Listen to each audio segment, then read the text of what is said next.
Fala galera, tudo bem com vocês? Bora lá continuar nossa leitura bíblica em um ano. Estamos na semana de número 47, é o quinto dia. Hoje nós vamos ler Daniel 2 e 3 e também Salmos 132 e 133.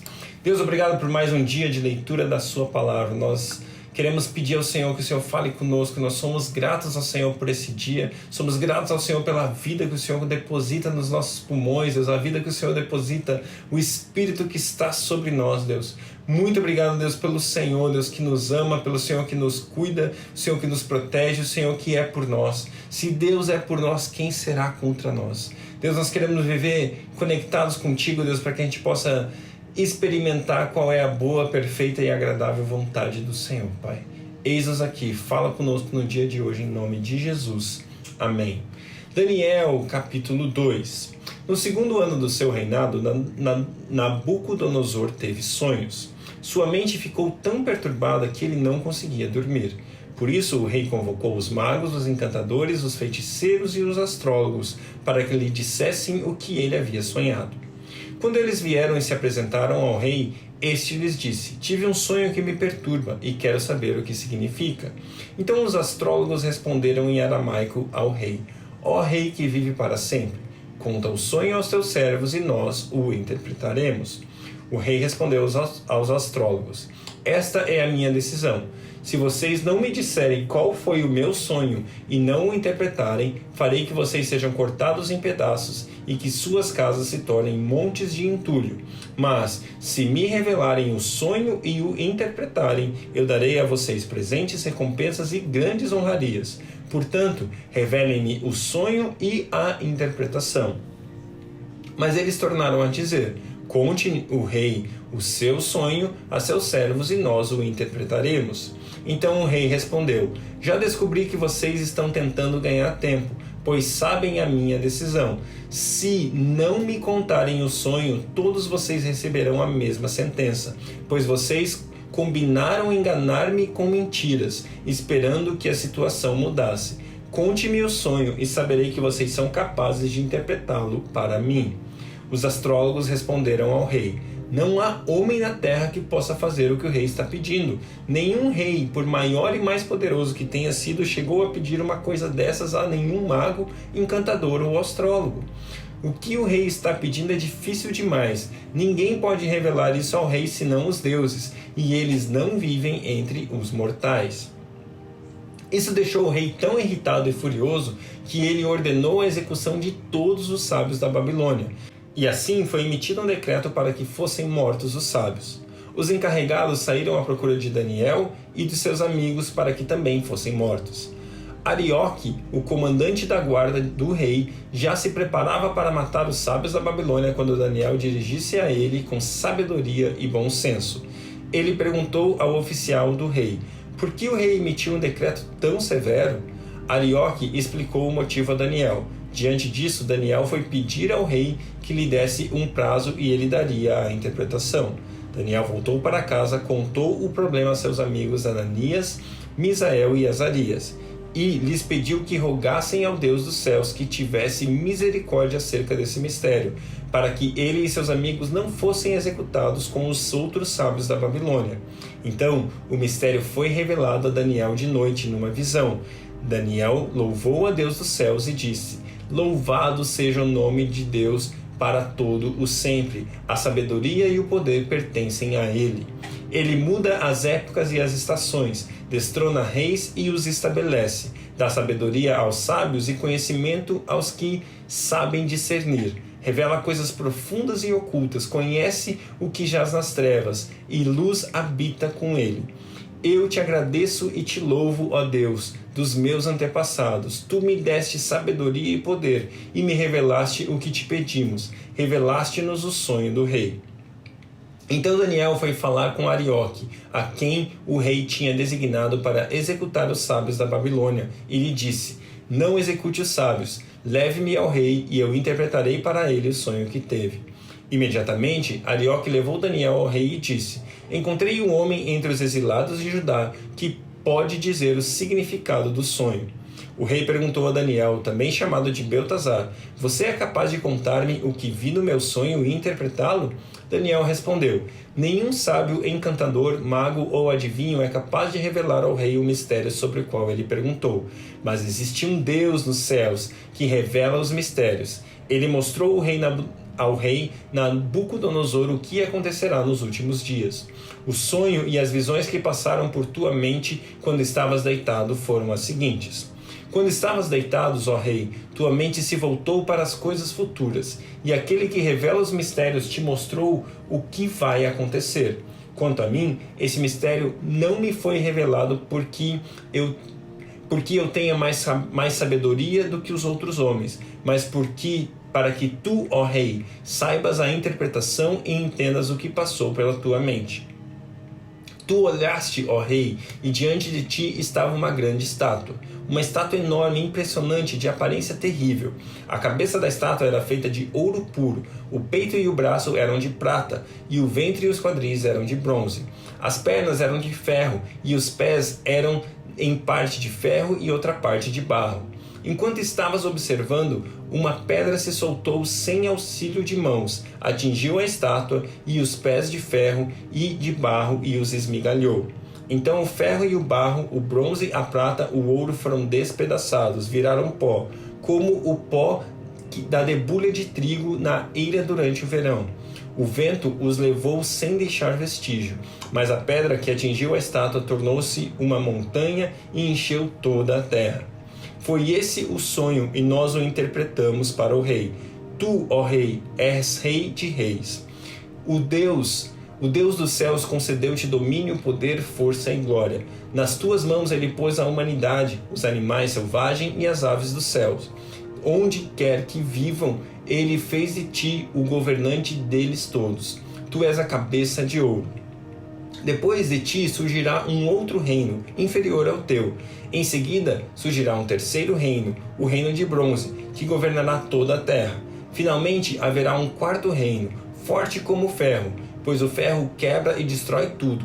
E assim como o ferro despedaça tudo, também ele destruirá e quebrará todos os outros.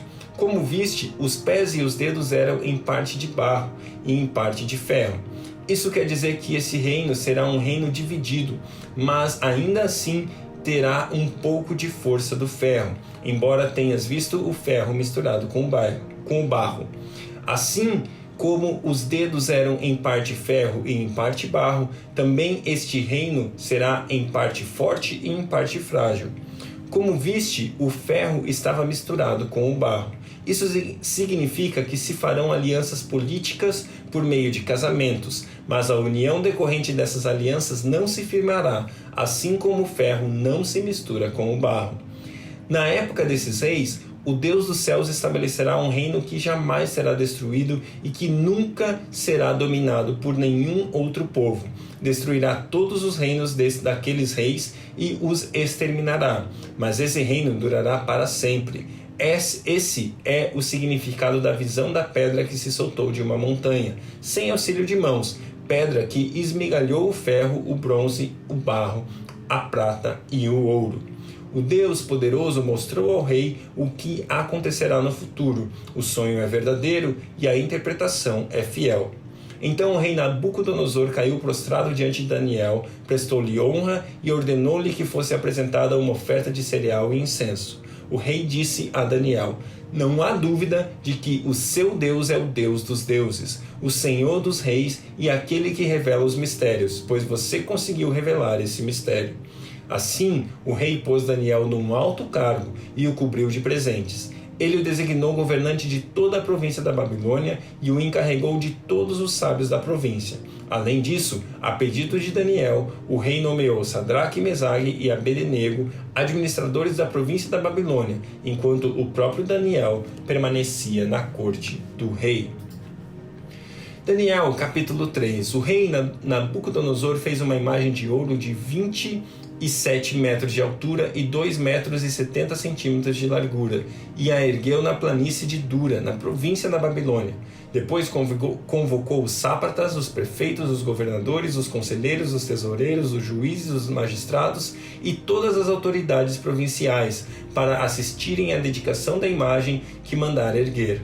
Assim todos eles, sátrapas, prefeitos, governadores, conselheiros, tesoureiros, juízes, magistrados e todas as autoridades provinciais se reuniram para a dedicação da imagem que o rei Nabucodonosor mandara erguer e ficaram em pé diante dela. Então o arauto proclamou em alta voz: essa é a ordem que é dada a vocês, ó homens de todas as nações, povos e línguas. Quando ouvirem o som da trombeta, do pífaro, da cítara, da harpa, do saltério, da flauta dupla e de toda espécie de música, prostrem-se em terra e adorem a imagem de ouro que o rei Nabucodonosor ergueu. Quem não se prostrar em terra e não adorá-lo será imediatamente atirado numa fornalha em chamas. Por isso, logo que se ouviram o som da trombeta, do pífaro, da cítara, da harpa, do saltério e de toda a espécie de música, os homens de todas as nações, povos e línguas prostraram-se em terra e adoraram a imagem de ouro que o rei Nabucodonosor mandara erguer. Nesse momento, alguns astrólogos se aproximaram e denunciaram os judeus, dizendo ao rei Nabucodonosor: ó rei, viva para sempre! Tu emitiste um decreto, ó rei, ordenando que todo aquele que ouvisse o som da trombeta, do pífaro, da cítara, da harpa, do saltério, da flauta dupla e de toda espécie de música se prostrasse em terra e adorassem a imagem de ouro, e que todo aquele que não se prostrasse em terra e não adorasse seria atirado numa fornalha em chamas. Mas há alguns judeus que nomeaste para administrar a província da Babilônia, Sadraque, Mesaque e Abednego, que não te dão ouvidos, ó rei. Não prestam culto aos teus deuses, nem adoram a imagem de ouro que mandaste erguer. Furioso, Nabucodonosor mandou chamar Sadraque, Mesaque e Abednego. E assim eles foram conduzidos à presença do rei. Nabucodonosor lhes disse: é verdade, Sadraque, Mesaque e Abednego, que vocês não prestam culto aos meus deuses, nem adoram a imagem de ouro que mandei erguer? Pois agora, quando vocês ouvirem o som da trombeta, do pífaro, da cítara, da harpa, do saltério, da flauta dupla e de toda espécie de música, se vocês dispuserem-se a prostrar-se em terra e adorar a imagem que fiz, será melhor para vocês. Mas se não a adorarem, serão imediatamente atirados numa fornalha em chamas, e que Deus poderá livrá-lo das minhas mãos? Sadraque, Mesaque e Abednego responderam ao rei: ó Nabucodonosor, não precisamos defender-nos diante de ti. Se formos atirados na fornalha em chamas, o Deus a quem prestamos culto pode livrar-nos, e ele nos livrará das tuas mãos, ó rei. Mas se ele não nos livrar, saiba, ó rei, que não prestaremos culto aos teus deuses, nem adoraremos a imagem de ouro que mandaste erguer. Nabucodonosor ficou tão furioso com Sadraque, Mesaque e Abednego que o seu semblante mudou.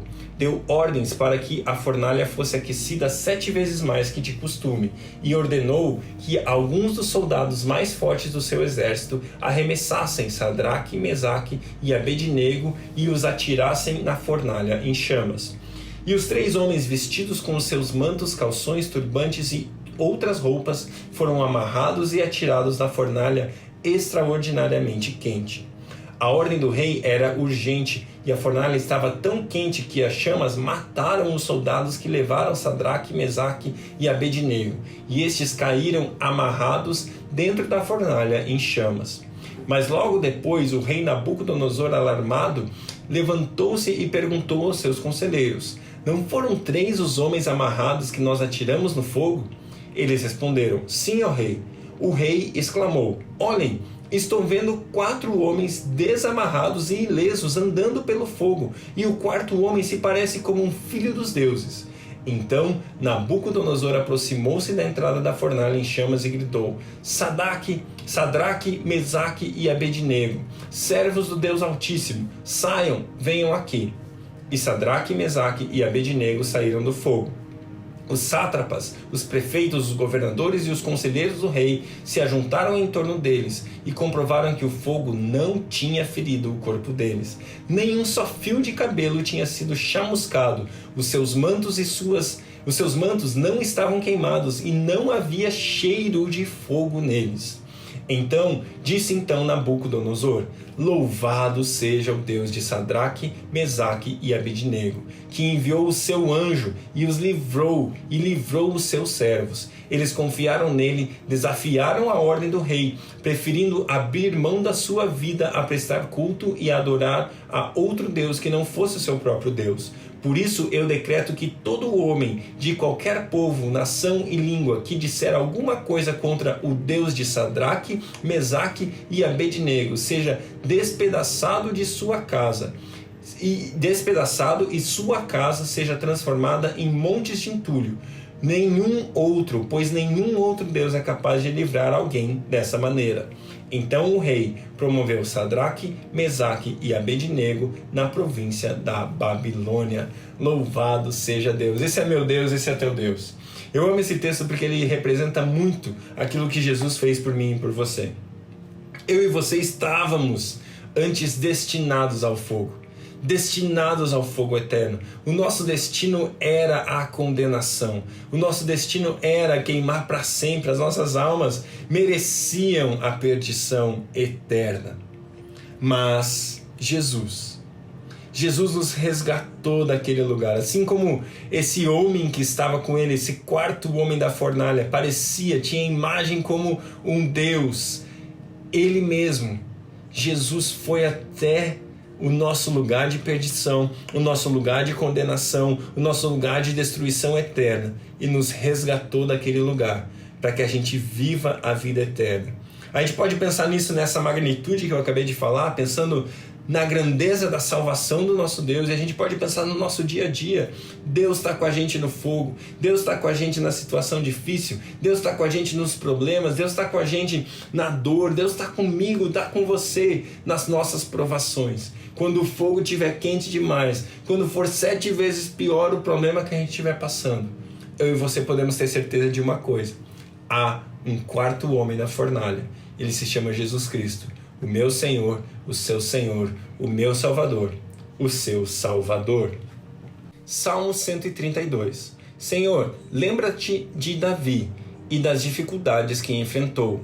Ele jurou ao Senhor e fez um voto ao poderoso de Jacó: não entrarei na minha tenda, nem me deitarei do meu leito. Não permitirei que os meus olhos peguem no sono, nem que as minhas pálpebras descansem, enquanto não encontrar um lugar para o Senhor, uma habitação para o poderoso de Jacó.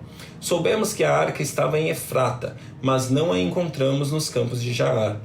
Vamos para a habitação do Senhor, vamos adorá-lo diante do estrado dos seus pés. Levanta-te, Senhor, e vem para o teu lugar de descanso, tu e a arca onde está o teu poder. Vistam-se de retidão os teus sacerdotes, cantem de alegria os teus fiéis. Por amor do teu servo Davi, não rejeitaste o teu ungido. O Senhor fez um juramento a Davi, um juramento firme que ele não revogará. Colocarei um dos seus descendentes do seu trono. Se os seus filhos forem fiéis à minha herança e os testemunhos que lhes ensino, também os filhos deles os sucederão no trono para sempre. O Senhor escolheu Sião como o desejo de fazê-la a sua habitação. Este será o meu lugar de descanso para sempre. Aqui firmarei o meu trono, pois é esse o meu desejo. Abençoarei este lugar com fartura. Os seus pobres suprirei de pão. Vestirei de salvação os seus sacerdotes, e os seus fiéis a celebrarão com grande alegria. Ali farei renascer o poder de Davi, e farei brilhar a luz do meu ungido. Vestirei de vergonha os seus inimigos, mas nele brilhará a sua coroa. Glória a Deus pela sua palavra. Salmos, capítulo 133. Como é bom e agradável quando os irmãos vivem em união. É como óleo precioso derramado sobre a cabeça, que desce pela barba, a barba de Arão, até a gola de suas vestes. É como o orvalho do Hebrom, quando desce sobre os montes de Sião. Ali o Senhor concede a bênção da vida para sempre. Glória a Deus pela sua palavra, que Deus abençoe o seu dia e até amanhã.